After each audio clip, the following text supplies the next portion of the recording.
Assalamualaikum warahmatullahi wabarakatuh. Izin memperkenalkan diri, nama saya Muhammad Ilham Arfianto dengan NIM 33362200057.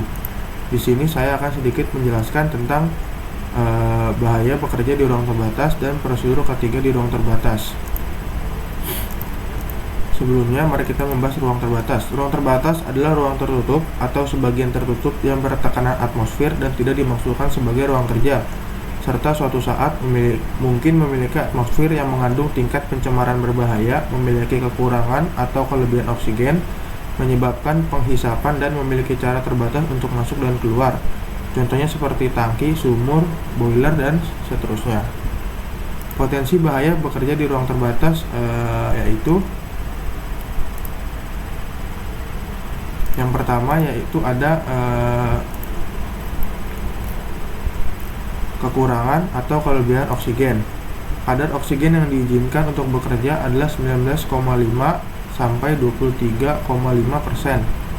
Yang kedua adalah bahan mudah terbakar dan meledak. Faktor yang mempengaruhi terjadinya kebakaran atau meledak adalah oksigen, gas uap atau DU yang mudah terbakar, sumber api, percikan proses pengelasan, merokok, atau dari penggerindaan. Yang ketiga adalah bahan beracun. Berasal dari bahan beracun di sekitar seperti gas SO2, NH3, CO, atau juga bisa berasal dari sifat pengerjaan seperti pengelasan dan penggerindaan. Yang keempat adalah terperangkap. Yang kelima adalah struktur dan konfigurasi ruang. Beberapa ruang kerja tertutup mempunyai konfigurasi ruang yang menimbulkan bahaya seperti tangga yang tidak kokoh, permukaan yang basah dan licin, area yang sempit, cahaya yang tidak memadai. Yang keenam adalah sumber-sumber bahaya lainnya, seperti bahaya mekanik seperti impeller yang berputar karena belum dimatikan, atau bahaya tersengat listrik karena penyambungan kabel yang tidak sesuai. Lalu prosedur K3 di ruang terbatas. Prosedur K3 di ruang terbatas memiliki sebagai berikut. Yang pertama, susun analisis kerja sebelum pekerjaan di ruang terbatas dilakukan. Yang kedua adalah lakukan pemantauan udara secara interval. Yang ketiga, pastikan orang yang berkompeten yang bekerja di ruang terbatas. Yang kelima, isolasi bahan pencemar dan sumber energi lainnya. Yang keenam, standby person harus berada selalu di tempat. Yang ketujuh, supervisor atau pengawas harus mengawasi langsung pekerjaan di ruang terbatas. Lalu poin kedua yaitu potensi kecelakaan pada proses material handling, baik secara manual atau menggunakan alat. Proses material manual handling yaitu proses mengangkat atau teknik manual lifting atau handling yang tidak tepat akan berisiko mengakibatkan cedera seperti radang otot dan keseleo, gangguan sendi pada tulang dan tangan, bahu, tulang belakang, dan kaki, cedera pada otot sekitar leher dan kepala, sakit kronis hingga kelelahan.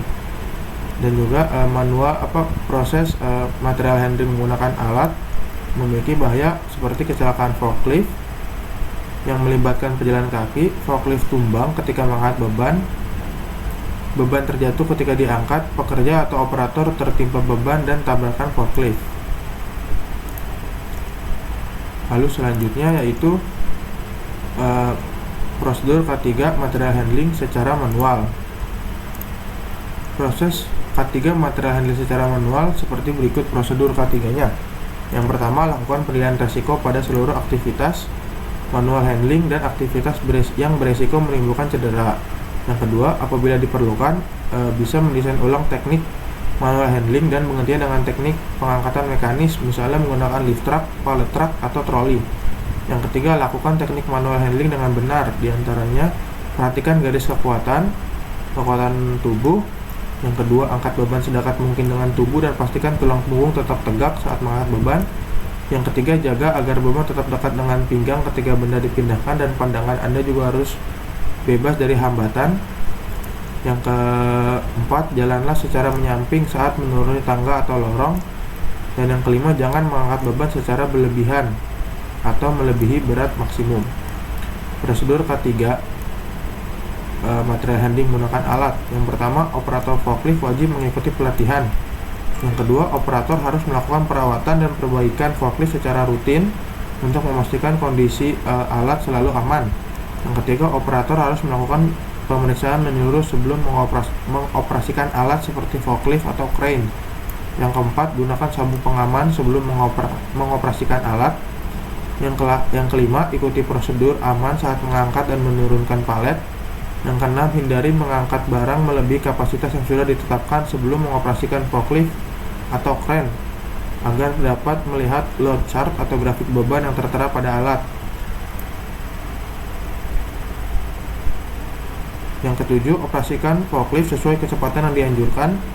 Yang kedelapan, kurangi kecepatan saat berada di tikungan atau persimpangan, atau saat melintasi rel dan gundukan, atau di jalan licin, atau melewati area-area sempit dan banyak pejalan kaki. Yang keenam, menghindari mengoperasikan forklift secara ugal-ugalan atau bercanda. Jangan gunakan forklift untuk tujuan apapun selain untuk pekerjaan.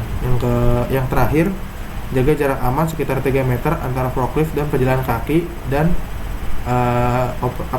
alat forklift lainnya. Sekian dari saya, kurang lebihnya mohon maaf. Wassalamualaikum warahmatullahi wabarakatuh.